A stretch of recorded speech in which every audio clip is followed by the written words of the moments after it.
Aš įsigijau Mulan dėl to, kad man pačiai jau grėsė labai didelės psichologinės problemos, jaučiu labai didelę vienatvę ir buvo sudėtinga kažkaip adaptuotis visuomeniai, kuri manė, kad pati negalia arba žmonės su negalia yra klipatos, kad jiems neverta aktyviai gyventi, kad jiems nereikia į klubą, jiems nereikia į grožio saloną, jiems nereikia į koncertą.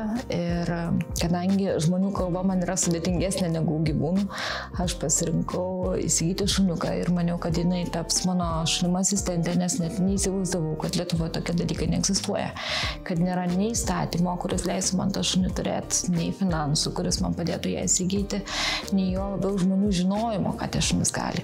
Tai tik tada, kai įsigijau, sužinojau, kad tokia problematika yra ir tada panaudojau savo žinias, kadangi aš esu socialinių mokslų doktorantė ir su neįgalumo problematika dirbu dabar jau 14-15 metų beveik. Nusprendėm, kad vis dėlto mano labdaros paramos fondas, kuris veikia jau prieš tai, persikvalifikuos ir šiuo metu dirbs tik tai ties šunimo asistentais, kad jie atsirastų. Tai ką pasiekėm, kad nuo kitų metų Liepos mėnesio šie šunys jau bus legalūs, jau bus galima jas turėti, nors nėra numatytas finansavimas, kad būtų įmanoma juos įsigyti lengviau.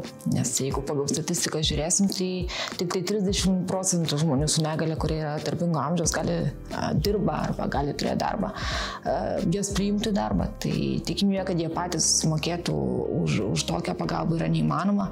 O parengti pigiau negu visa Europa sugeba parengti tikrai mes nesugebam. Vienas šuo kainuoja nuo 15 iki 20 tūkstančių. Tai ką mes sugalvom daryti kitąmet, tai bus paskutinis mano žygis aplink Lietuvą, kur bus galima paliesti ir mano šunį, ir mūsų komandą, kad pamatyti, kaip tie šunys atrodo, kaip atrodo mes ir kad vis dėlto mes norim žygiuoti, mes nenorim pasilikti vien reabilitacijos centruose, ligoninėse, mes norim gyventi aktyviai ir visi kartu. Tai tokie planai ateities būtų.